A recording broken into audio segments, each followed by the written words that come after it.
Hi, I'm Mitch. And I'm Davey. And we are the Bargain Bing Gaymers.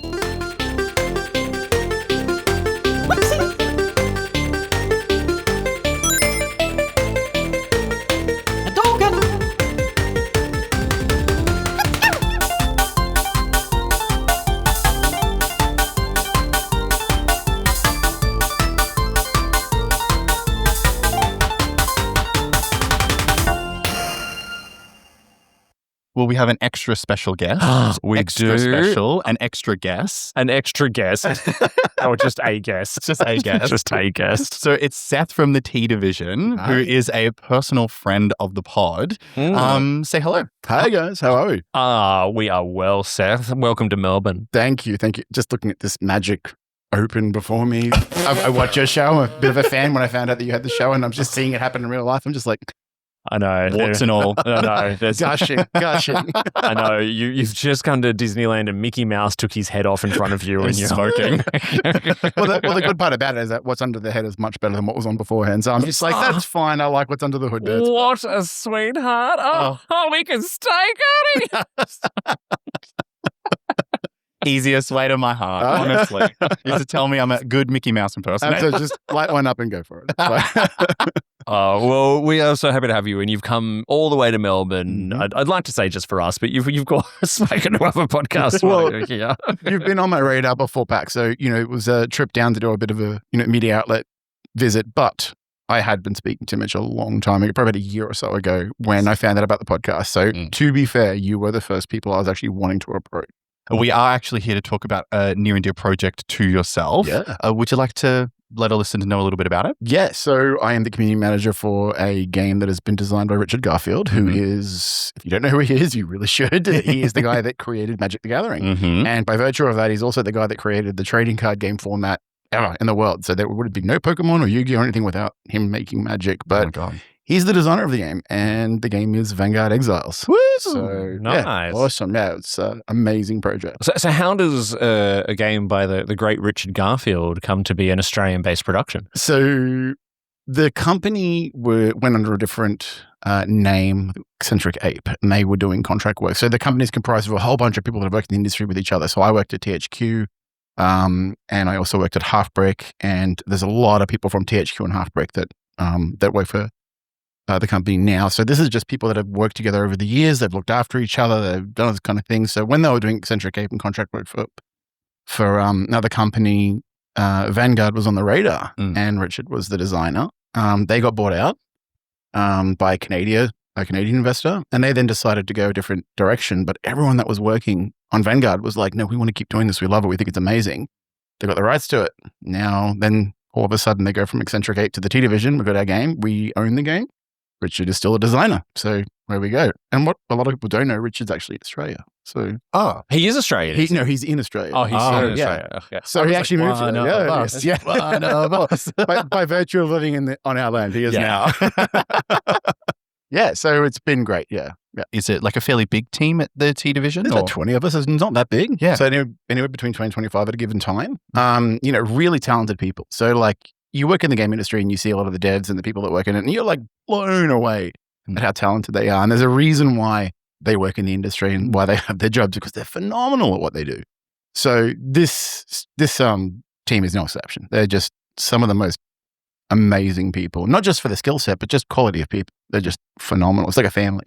This is what we would usually ask everyone on the pod when they come in and speak about their game. But for our listeners and our viewers, what would you say is like the elevator pitch for the game? Like if you had to sell it in a sentence or two, like what is the game itself? It's a challenging one because it's strategy. I think if you had to say, if you like strategy, competition, competitive nature games, this is kind of the ones.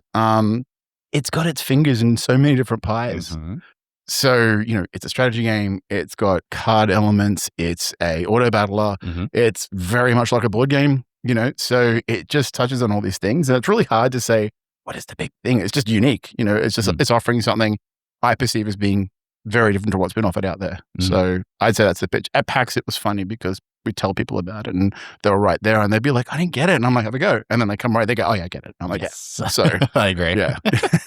Yeah. And you were kind enough to give us some Steam download codes. So thank you for that. And absolutely. I mean, it is in early access at the moment. But I must admit, I kind of jumped straight into a campaign when I first did it, and I was like, what the fuck am I doing? And thankfully then I took a step back and did the tutorials. Right. And I love that it's one of these games that's very simple to learn, but very difficult to master. But then I believe I was taken through my tutorial by an animated character by the name of Tinbeard. Yeah. And I can't just help but feel like I'm sitting in the room with Tinbeard right now. That big old queer guy. Yeah. Tinbeard was when I started with the company, Vic messaged me and was like, hey, you want to come work for us? I'm like, absolutely I do, And when we were talking about ways to talk to players and the community and, get messages out and whatnot, I said, we should create a character with the in-game graphics and, make a brand new, fresh face and, we'll call him Tinbeard. We'll get a dwarf thing and we'll make it up. So it's a very curated character, nothing that you'd find in a game per se. He's templated off a character in the game, but they've taken him and changed a whole bunch of stuff. Yeah. And I said, well, we'll make this person the avatar for the voice. So I said, I'm happy to do the voice for the character, and we can use this character to communicate and talk about things and, that kind of stuff. So I came to work the next day, and Rod, who's a very talented artist, worked with him across multiple studios, goes, oh, here he is. And I'm looking at it going, Rod, that's just bloody me. He gave him the Hait earplugs and the gray black beard. And I'm looking at it going, and the eyebrows. I was just like, that's just me, Rod, And he's like, yeah. And I'm like, all right, no one's going to know who I am. That will be expanding though, Davey. So there will be a lot more in terms of the tutorial coming. So that is very bare bones. This is the basics, but there's more coming. So tell me, what is a community manager, and how is it that your development house says, all right, well, the community manager just suggested a character, so we're going to make that character. And it's based on him. Yeah. Well, it wasn't meant to be based on me. You're very right in that in the studio.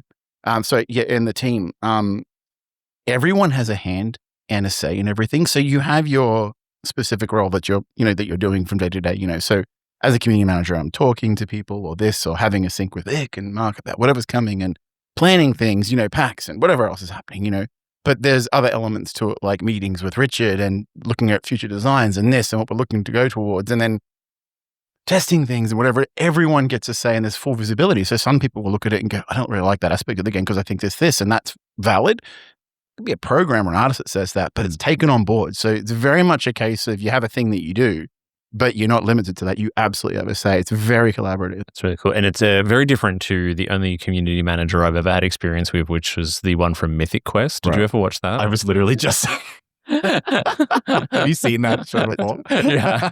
You're not sitting in the base going, Dustcard, they don't have a lot of complaints. It's a very different, and even working at other previous game companies and seeing other community managers, you've got to say a very specific thing and just give the good vibes and be very curated in your response. This is not the case. The T Division at all. Amazing. At all. Yeah. And the last thing that I really wanted to pick to about your voiceover role is it obvious. I probably already know the answer to this sound based on how the studio works, but was it super collaborative and did you get to improvise a whole lot while doing some of that character development, or was it a little bit more rigid? We really need you to do this as a guiding figure. No, it was sort of the voice role was pretty straightforward. It's you're going to voice a thing. We're going to do some stuff. I mean, I did a lot of play videos and I've done some shorts on how to play and that kind of stuff, tips and tricks. But so it's very standard in terms of that. And I would do the content for it. So I'm just this is what we're going to talk about. What are we going to talk about? What's the points? And I'll make the content, read it out. And, 1,000 takes later, I give it to poor James or someone or Cedar and be like, here you guys, good luck with that. Pick the one that you like. There's 6 takes there, But in terms of the other stuff, super collaborative. So, when Cedar was on deck and it was we need to do grunting noises or this or fighting or dying or whatever it is. There was a session at my place. Cedar and Mark and Vic and Nat and a few people came over, and it was Cedar dragged them into the room, my room downstairs, my home office. And then he's set up a mic and thing. He's like, I need you this, okay, cool. And then they do their round, then it comes back and then someone else goes in. So it's just whenever people wanted to help out, do something, everyone just got into it. So it was amazing. Sounds like that's the vibe of the studio, to be honest. Everyone just chips in where they can. And it's pretty cool. It's very, very cool. Yeah. So tell us a bit more about the development of the game itself and how some of the core decisions around some of the core gameplay has been made. So, the auto battler Right. core element, for example, that Right. exists, right? Tell us a bit more how this all evolves. It's a tricky one because Richard had a vision for how the game would go and whatnot. And, I was talking to a few people last week even about it. And it was sort of, Richard has a wealth of expertise and he's a genius in these areas and whatnot. But no, not dissing him at all. He's so fabulous. But no dissing to him at all. He's not a game developer. Yeah. So that's not always going to translate over. So then we have people like Mark and Vic and God knows who other amazingly talented people on the team who are game developers. And they're like, that's not going to work, or because we know this or we know that. So it's very much a case of leaning into people's strengths and bringing it together. And then from that point going, okay, what will work? And iterating and testing it, which leads to the larger point of how the game gets developed, which is we have a massive, massive, massive focus on pulling in the community. So we have the Discord channel, we have a testing channel. So if you're in the Discord community, you get access to that. And what we do is we release builds in Steam where you can put in a code and you get a build that's not live and you get to test these new features that we're testing. And, the input of a very vocal community.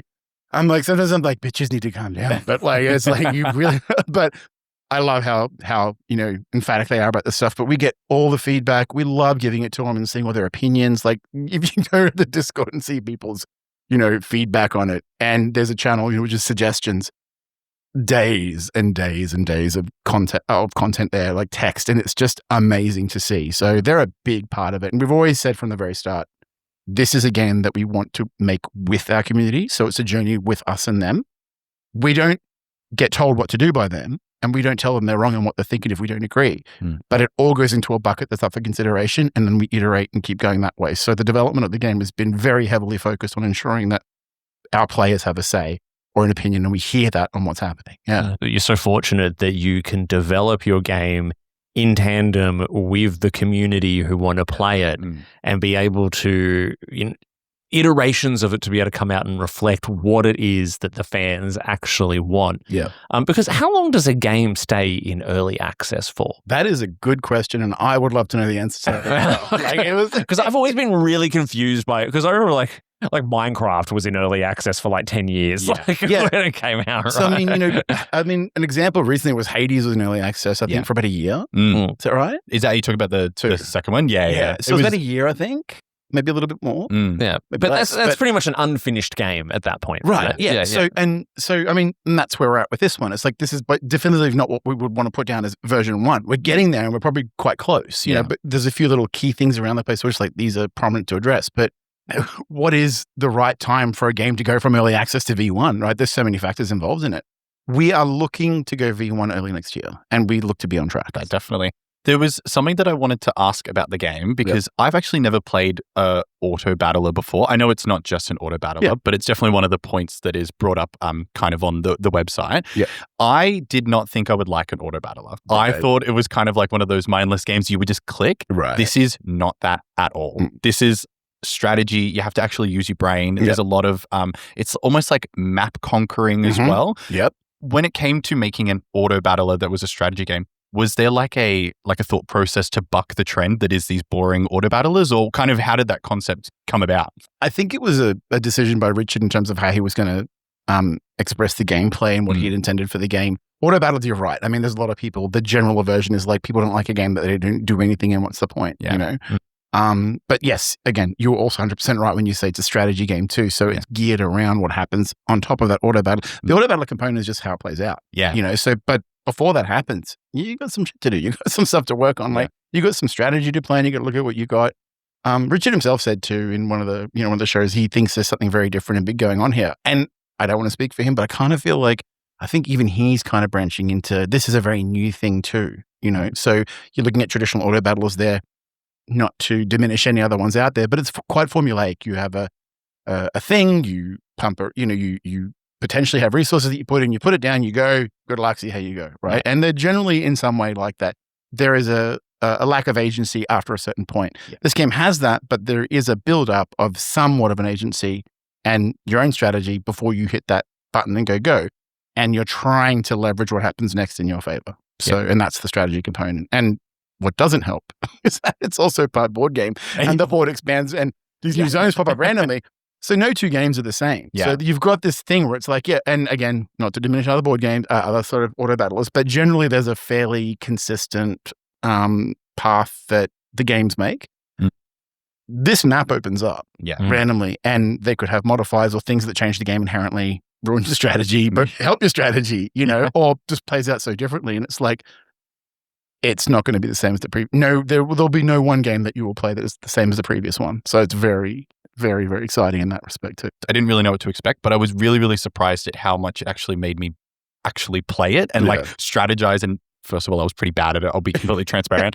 But it was actually really, really challenging. So I guess for that as well, was there any specific like difficulties around designing a game that was part of all these different pies that all came together? The consideration is how they work as a whole. Yeah. So that's the trickiest part. Some of the things you'll notice that when you get a deck or a squad, it's cards. And so people automatically have this assumption, it's a deck builder. It's like, you ain't building nothing. Like you get given that, and that's that. You got to work with that. And then with auto battlers too, generally there's the component where you put resources into the thing before it goes to battle. No, like there's no way you can pump up your cards inherently through XP. Like I've got experience and now I'm going to make this elf bigger. And it's like, nope, like you didn't get experience. You're not leveling up your cards. That's how they're going to stay, so it's very different in that regard. But they're very stringent on changes too. So the idea is that, which is why testing with the community is so important. We don't want to release anything that hasn't been proven as something that would be positive. Yeah. And that could change later, but very, very, very, very aware of the changes that we make and make sure that when those changes are being made, it's being made for a really good reason. I'm always interested in the balance in a game like this. I mentioned earlier that it's easy to kind of pick up. Yeah.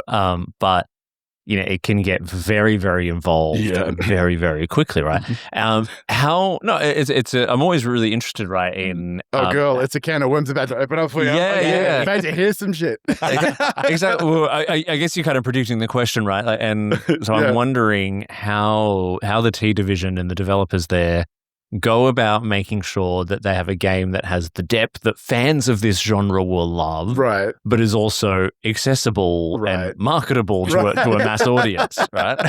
Right. In terms of what happens in the game, it is quite complex. So there are massive rule set, things trigger, this happens, there's a flow of the battle, that kind of stuff. It's very, very, very, very complicated, best way to put it. But we have a thing in the game called the director, which controls all that. So all you need to do is make your decision and pick your thing and do it, and then it handles the rules for you. Now, to be fair, when I started with the company and there was word of this thing called the director, I had no idea what the hell they were talking about. I'm like, who is this crazy person that works in the shadows? I have no idea. And it wasn't until we did one of our first Steam articles and Mark said, here's one of the articles on the director. And I'm like, fine, I got an answer. Not that I was looking, it was just kind of like always this ominous presence on the side. And I'm like, who is this thing? And then I realized it's this part of the game, the programming, this thing that controls the flow of the game. And it takes all those rules, all those complicated sequences and stuff, and streamlines it into this experience where it's just a visual thing and that you don't have to worry about it. So the complexity is taken straight out for you. All you have to do is know what you've got and what your strategy is, and you just go with it as best you can. It takes care of everything else for you. So the accessibility is so much phenomenal for that. So you get a card, you're like, it does this thing, great. This is kind of what I want to do with it. I put it down and you let it do its thing. How it gauges against anything else, take a seat, girl. Have a coffee, have a mug. Just have a watch. It's going to happen. The balancing one, oh my God, there are such strong opinions about shit. I would come in there and go, that's bullshit. That's terrible. I can't believe it. Other people would be, no, it's fine. I'm like, it's not fine. One of the common things that happened was there are range units in the game, archers, rangers, sorry. And they can hit things outside the zone they're in. So the idea of the game being that you're trying to capture the zone so you can get the points for it or whatever benefit it gives you, and you move on and try and get as many as you can. Ranged units can hit enemy units outside that one zone, the next zone over, that kind of stuff. So, the first time you come up against a set of elves with like bow and arrows, you're just like, this is bullshit. It's cheaper. How is this permissible? That's me. Yeah. I lost my mind. I was like, this is terrible. I was so angry. And then I was playing another person and I thought, I'm going to do range units. I'm going to try that myself, because they're so OP. And I was playing Chris, and he had a human group, a human faction squad, and they have this reap ability where when they die, they get buffed by 1/1, you know. And then something's like when you have a reap ability, it triggers twice instead of once, you know. So he's got these low life, whatever it is, humans, whatever is coming in there. And all of a sudden, something dies, and you just see all his units go, and I'm like, they're 9/9s. What the hell? You know, like, and I've got like my little 2/3 ranger going, pew, pew, pew, and useless, you know. Balance is certainly a thing. Community has a big input there again. You know, always go dial back to them. They always give us a lot of insight. You know, outright, we have some suspicions this could be a little bit broken. And then the community comes back, okay, that's broken. I'm like, you know, okay, cool. It's always a thing. Again, always testing. And sometimes it's just not that it's broken, but maybe it's just a tweak. You know, so maybe instead of hitting for this, it does a little bit less, or maybe it's not as survivable. You know, just trying to find the balance there. Huge ongoing endeavor. In terms of the factions and things like that, what was the design, I guess, idea around them? They all have like that kind of, I wouldn't call it steampunk, it's almost like warpunk vibe, but it's also high fantasy. There's lots of like elves and like wizards and things like that. Yeah. What is the design around each of them? I had a personal favorite that I didn't quite get to play. It was the mages. Is that how you say it? Yeah, the humans, yeah. They are like edgy, cool goths, yes, which I was really like vibing with. But when it comes to the design philosophy, where did it all come from? It's, you know, they started with the idea of what was the setting, and they thought diesel punk, sort of post World War I era, where there's been a cataclysm. This is being fleshed out. Campaign's been worked on, which is fantastic. So it's going to give some story there, which is awesome. But the idea is that, you know, you've got this post World War I diesel punk era. There's fantasy. World's gone to hell, you know, after this cataclysm, and the idea is that everyone is just scrounging for survival. So a big part of the design of the factions is that you've got these very polar factions, like, so they're very, very opposed to each other. It could be elves and dwarves. They've got their own enmity maybe, or whatever it is with each other. And for the first time since the cataclysm, or, you know, motivated, they have to survive and work together. In light of that, you know, you're talking about things where it's like, you know, the elves were all about magic and following their gods and that kind of stuff. Whereas now they're like, well, maybe we should not, and try some technology, which is, you know, heresy. You know, whereas, and the humans are just like, we should dabble in magic and see what we can do. And then all of a sudden they're demons and God knows what else, manifesting all this horror. Yeah. I have a soft spot for the dwarves because my avatar, you know, the Tim Beard avatar is modeled off the dwarf. And I'm like, they're going to be a fade with the big beard. But the one in line next to it is the major, so I really find that. So, you know, what you're doing is you've got these different factions with the very different attributes, and now you're mushing them together because now the rules don't apply, and it's just about survival and reclaiming the land. So that leans quite heavily into the mechanics for each of the factions, and then how they work together too, and then the synergy. So when you do play the game, you don't get one faction in your deck, you get two. A major and a minor one. So the idea is that you can go the humans, and it's great, and now we've got an undead one. It's like, oh, I could do undead, goths, and I could do goths and undead, you know. So mix it up a little bit there. And those synergies are really important too for the flavor and theme and that kind of stuff. Yeah. As the community manager, what is... I'm just thinking about Mr. Community Manager. I'm just thinking about you being in the basement. I am certainly not in the basement. I mean, like, sometimes I feel like I am. Like, that's like my dungeon. Because I do find, coming back to it, like, fascinating how the game's evolving. What is some community feedback that has stood out to you, that has been that has shaped the game, that has changed either the course of the game or shaped the game the way it is now? There's so much feedback. We have some strong look, everyone's very vocal, which is great, and I love it, and we always encourage it. And we have some particularly strong voices in the community as well. And evidently, they must come from a realm of experience or understanding, or they're big gamers themselves, or maybe they've done dev, because the depth and, you know, the detail of their feedback is next level. So someone might just say, I think this because this is a bit strong, and I find that in this situation it's going to always win, and maybe it should be toned down. And then you have someone else that goes, here's what I think, and it's a novella. And you're like, and it's a process time. You know, I'm not alone in that, but I quite often find myself steering towards the path of no one's wrong, everything's valid, calm down, that kind of thing, because you will have people that have contrasting opinions, of course, you know, about things, and it's going to be conflicting in terms of like, I believe this, I don't believe this is why, so on. And you've got very strong personalities in there. And I think to sideways answer your question, I think the first thing I do is make sure that people understand it's fine to have that opinion. It's safe. It's okay. Yeah. You shouldn't walk in feeling that you're right and they're wrong or, that kind of stuff. But you're not going to be shamed or scolded for having the opinion that you have. But if someone comes in and says, I don't really agree with that because this kind of goes against this, or have we thought about this, or maybe you're talking about this, you're not being told you're wrong either. It's just like, hey, there are other perspectives here. In terms of actual changes, certainly to the units, the creatures in the game, there is just, one of the units in particular, there's a unit in the game called a Dark Altar. And that unit has a reap ability of its own on itself. But there's a second reap ability, which is, so if something dies, it gets bigger. And then the second ability is something dies, it makes something else bigger of yours. So if you have units that have a reap ability of their own, so, you have a Dark Altar and a Acolyte, and they both have a reap ability.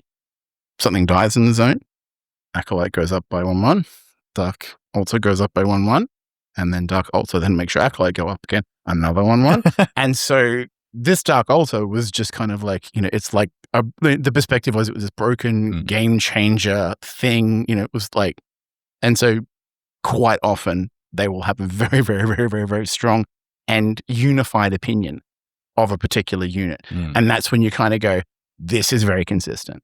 Yeah. This is very, very consistent. We're seeing it's been a while. It's been some time. There's been tweaks. And this is still the feedback that we're getting. It's like, we need to look at that. Yeah. So. Yeah. Sifting out the vocal minorities to just the actual trends in feedback. Yeah. Yeah. I mean, God bless the community for it, though. I mean, like, I love when they just come at us with that kind of stuff. I think some of them too. You got to look at. Heard here first, kids. They're very strong and they're impassioned.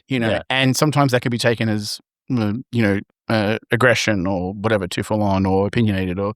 No, like just how they're conveying it, So, and I think the job there is also just making sure they understand that that's okay. It speaks to how much ownership we as gamers take over these digital properties that we just love and want. And we want them to be a particular way, right? And we feel so invested. Like, think about you with this unhealthy obsession with Pokemon that you have. They'll never hear me. But like any kind of like pop culture franchise, like I'm a big Star Trek fan, right? And I am very opinionated about the way that franchise should be. Yeah. Is this what I look like when I'm talking to you about Pokemon? I think I'm with you on that all the way. I love Star Trek too. So yes, I get it. Yeah. So, but like it's cool to kind of be in a position where you can help people morph that love and ownership of, and this is still a game that is still in early access, so for people to still have latched onto it, and I guess having Richard's names attached to it as well means that you're going to get some people who are like, oh no, they will feel like they understand Richard's vision, right? I imagine, right, better than anyone else because they've been playing Magic the Gathering since ever. It was before Richard even thought of it. So I mean, that's really, really cool. You're right about the one thing too, is that your passion for Star Trek and Pokemon, that kind of stuff. There is a thing inherent where you're like, there is a certain vibe with Star Trek, and you want it to stay true to that vibe. So when you start seeing it used for something that is outside the vibe, it's not that it shouldn't be explored, but if it's detracting from the core of what it is, then you should absolutely say something and speak up. And that's the power of the fans and the people that are into the thing. It's like you should be speaking up. That's what the community should do with their games. You do a thing, and you're like, we do this thing with the game, and you're like, that's not what the game's about. Why are you doing that? That's not the IP, or that's not the vibe, and that's not the core of the thing. Absolutely get up and shake your fist and yell and scream and do what you have to do to make people aware of that. Like, and if anything, people know of the dissent and go like, yeah, we don't like this for this reason.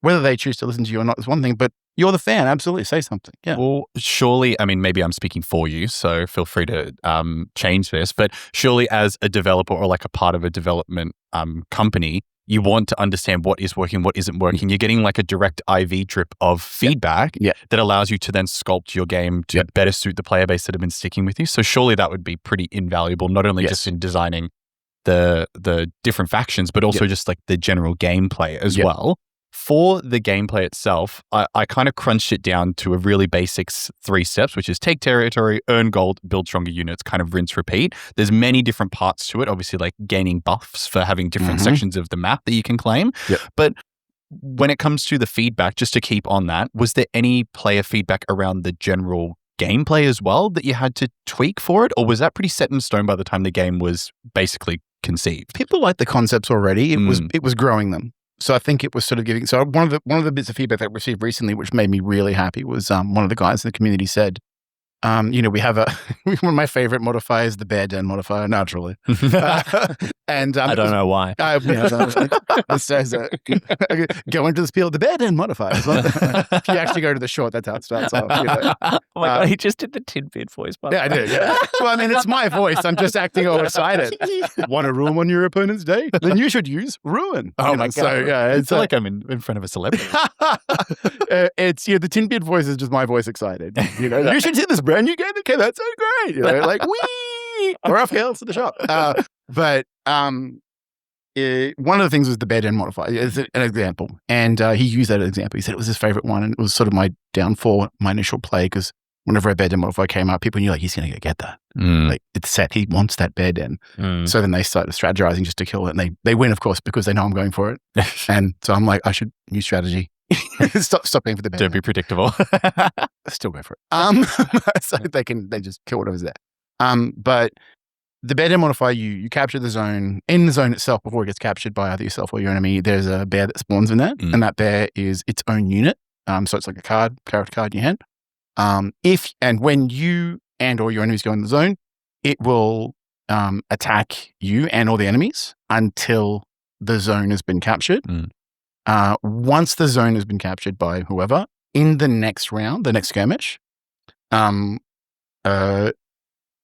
the bear has allegiance to the person who captured it in the previous game. Yep. So it becomes a unit in your deck that's not actually in your deck, unless the enemy captures it, in which case then it goes to them the following one.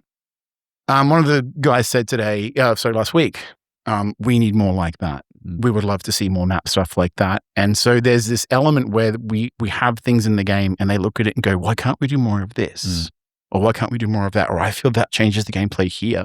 So yes, absolutely. Like we have a lot of people with that. And that was and not many people spoke too much about the map and the modifiers. They're kind of happy they understood. They could have said that's too strong, that's too weak, that's not really enough for me to go for it, but never really deep diving into like maybe this should be more interactive in terms of like you now can move. Once you claim the bear den and you get the bear, it then starts moving around the map and claiming zones. So it's not just a thing where you're like, hey, you dominate this zone. If they try and capture it, the bear's going to get them before they can. If the bear lives and keeps moving around, it's going to go capturing zones for you. And that's a very unique thing in the game, which is kind of like it's kind of a free unit where it's like if you sustain control of that, great. So having that feedback, having people expand on what we have is really cool. It's kind of like, I didn't even think of that. I didn't think of doing that, so it does open things up. Yeah, I love that element of not knowing as well and having to learn what your opponent is going to do. Now, we didn't really get much of a chance to play games online with other people. Did you play against each other? No, because we had to do it. We were doing it at separate times. Were both available at different times. Highly recommend. But just even Dave probably would have still beat me anyway. I just even listening to you talk then, right? Because you don't, and for those listening that haven't played it, when you lay your cards out on the board, you don't know where your opponent is going to lay, and you can both see where the buffs are and the value of the different regions and all that. And it's like, am I going to go hard for that particular high scoring zone or where that buff is? And geez, my opponent's probably going to go. Would I be better off to just go over here first and claim then more spots? But then, if I avoid it and they go all in, are they just going to get it by default? Like it's. That happened to me a lot. Yeah, we're definitely going to have to jump on and do some. 100%. You'll kick my ass though. It's the part of the game that I think is one of the things that really continues to resonate with me to this day is the anxiety and that reveal phase, because you're starting to drop stuff onto the board, onto the battlefield or the zones, and you see the buffs and you're like, I want this, and he's probably going to try for that one. Will you try to go for that? You're preparing it. And after you've deployed, and if they've deployed and they go, I'm good to go, then here's a clock. So if you haven't there's a little bit of additional anxiety because you've got like now 30 seconds to hurry up your shit, get your shit going, hurry up before the thing goes off. And then there's the reveal phase. And before that happens, it's just that slow, and you hear the heartbeat, the boom, boom, boom, boom, boom, boom, and it stops and it's that fade in, and you sit, and you're just you're shaking and stuff. And that anxiety up until the deploy phase. And you've got a moment, before you hit go, you hit ready and the battle ensues, the auto battle part kicks in. You've got a moment to evaluate where they've deployed, what's going on in the field. So you've got to, you can look at it and go, should you put that one there? It's going to ruin that. Oh, but I can do this. And okay, you've done that. And you're trying to get a sense of how that person plays. Yeah. To be like, how can I, intercept whatever strategy they have next time and undo it? That to this day is one of the most, I say I like it, but at the same time, hate it because I'm like, I'm clutching my pearls going, what's it going to do? Like I'm freaking out, and the heartbeat does not help. No, it doesn't. Whoever decided to put that in, by the way, very powerful. Like it does its job. It does its job to this day. It's a very. But yes, you're right, and I think that's the beauty of when you're playing PvP with someone as well. Like when you're challenging someone, because if you're like rapping with them too, and you happen to be chatting at the same time, some of the comments, like I was playing some of the team, they were testing some stuff, and I did this thing, and Rod will be like, Seth, you bloody. Yeah. It's fun. It's camp. The banter is amazing. Like between it when the round's happening, you did this thing in the burn. You're like, yep. So it ends up being such an uproar, a fun time. So yeah. It's the beauty of game design though, right? Is you've got a very simple looking game on the surface. Like it's just a sort of flat 2D, board game kind of top down view. But, adding in these elements like this, when you've got sound design and everything all coming together and you create this really, really tense like board game experience. This is just this is one of the reasons why we love doing this show, to hear these stories about how all of this kind of stuff comes together. Probably interested to know though, we're new to the game. We've only been able to sink a couple of hours into it before meeting you and definitely going to keep playing. But for newer players, what are some of the best tips and tricks that you have? What's the advice for someone picking this up for the first time? That's a good question. So first thing I'd tell people is that there's a 3-game rule, 3 games and you're hooked. So just be aware of that. You're going to play 1, you're going to be 2, you're like 3, okay. And away you go. You're good. So, and you're getting into it. A tip and trick. First thing I'd be like, sometimes you have to play the long game. So don't necessarily just go for the biggest, baddest thing you can afford at the time to win the game.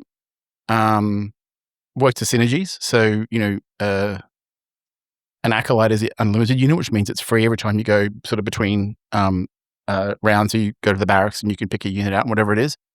If you have a synergy that's leaning into like the reap mechanic, for example, and you get presented with a thing that isn't necessarily, and you pay for it, and objectively it's quite good, but this thing that is cheaper is actually better because it feeds into that synergy. Lean into your synergy. Lean into what your strategy is and have a think about that, which leans into have a think about what your strategy is. So the beauty of the game is that you don't have to make the deck. And that doesn't sit well with people that are familiar with, they like deck builders. And it's like, this is not a deck builder. This is the equivalent of if you were playing Magic or Pokemon with someone and you're sitting down in a tournament or you're playing with some friends and someone's like, I forgot my deck. And you could be like, hey, you can borrow one of mine.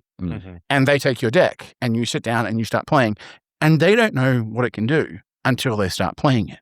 And they're like, oh, okay, I see what we can do here, that kind of stuff. That's what that does. So another thing would be look at what your deck is doing, what it can do.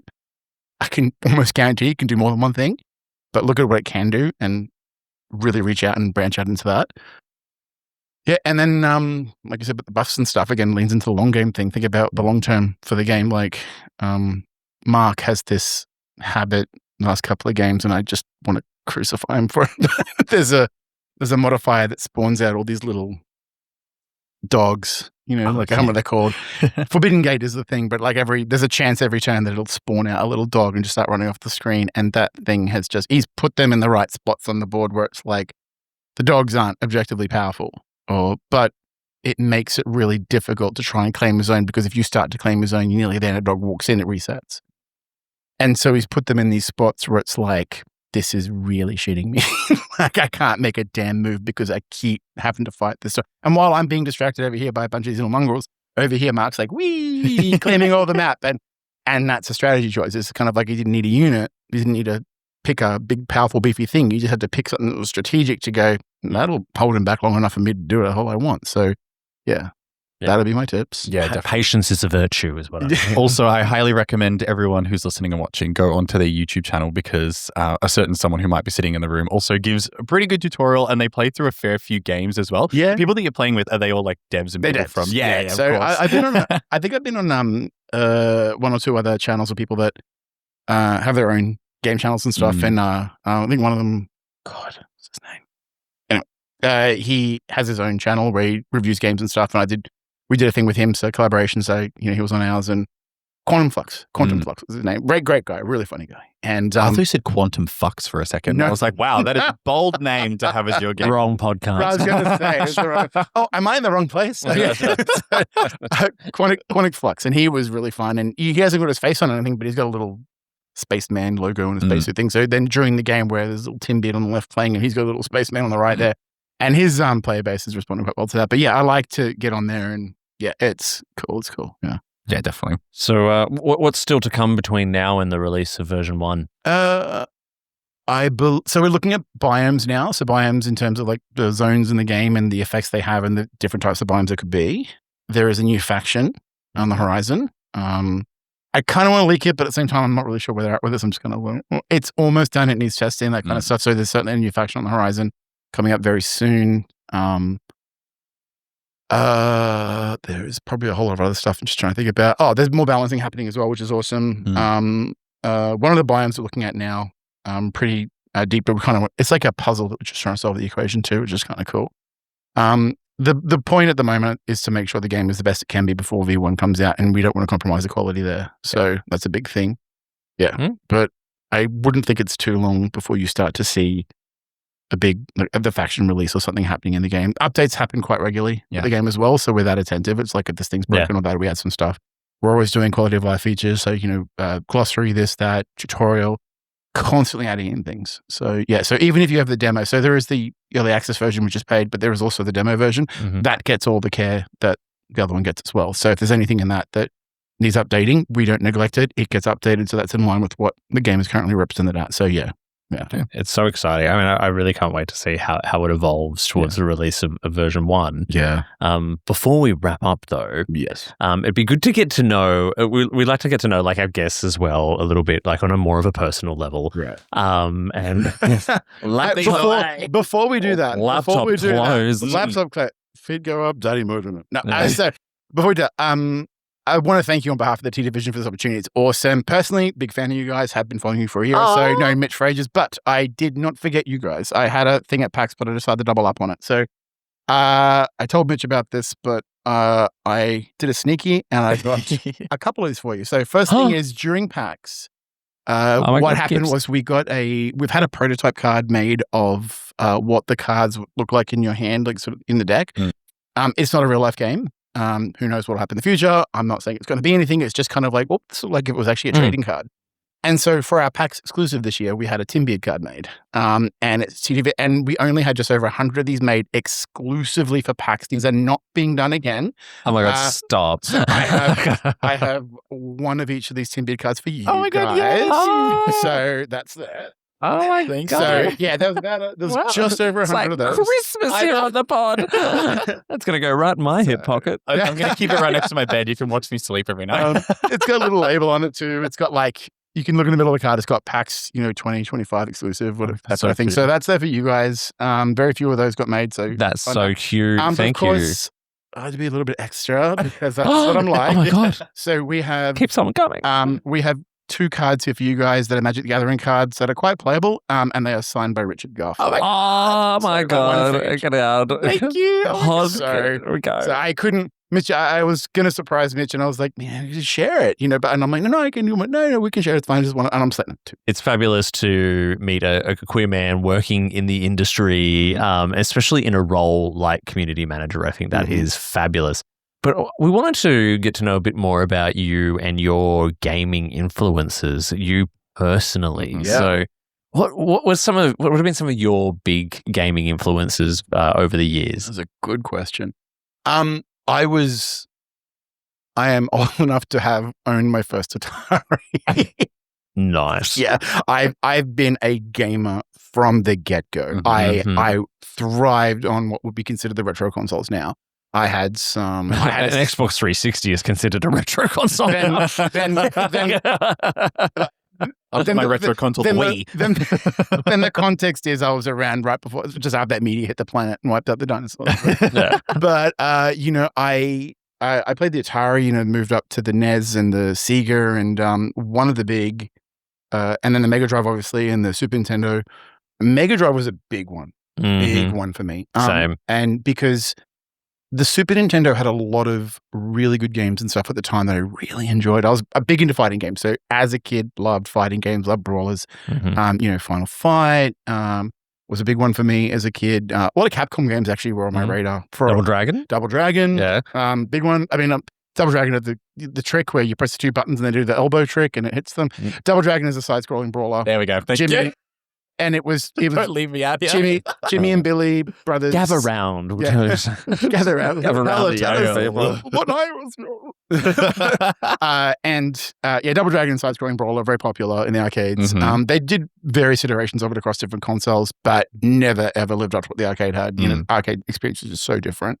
It's still the cheat. You press the two buttons, and they do the backwards elbow. And so the way to get through the whole game is to walk up to someone, turn around, press the button, smashes them, turn your back to the next person, do it, smash them, and you could literally get through the whole game.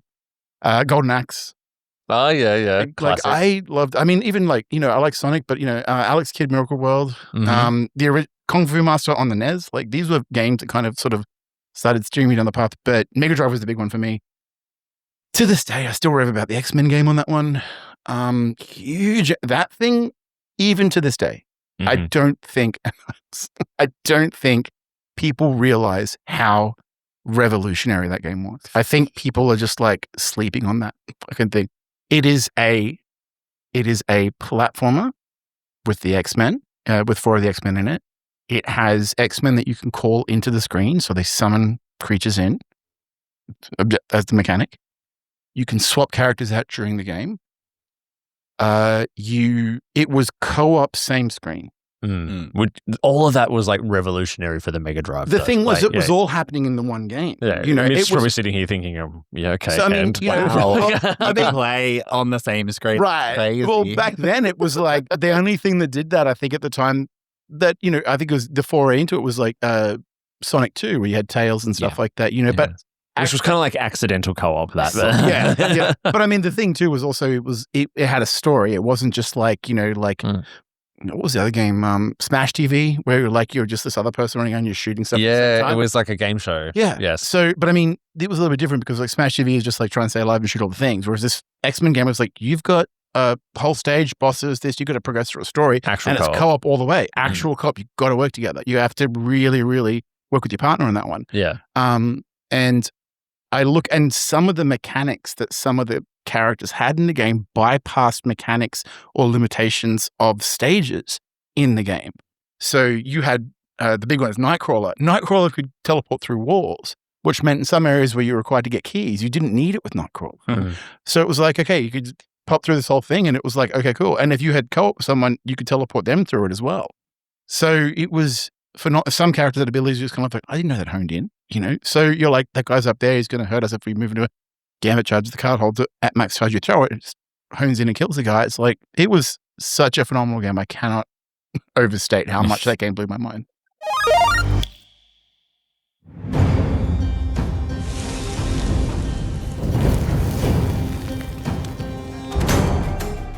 Seth, thank you so much for coming all this way and sharing with us the story of your game. We're so excited to play more of it. We'll have all of the links in the episode description.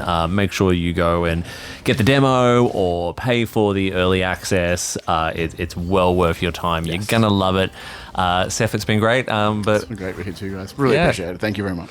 But then I guess until next time, I've been Davey. And I've been Mitch. And we've been the Bargain Bing Gaymers.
Double T Media.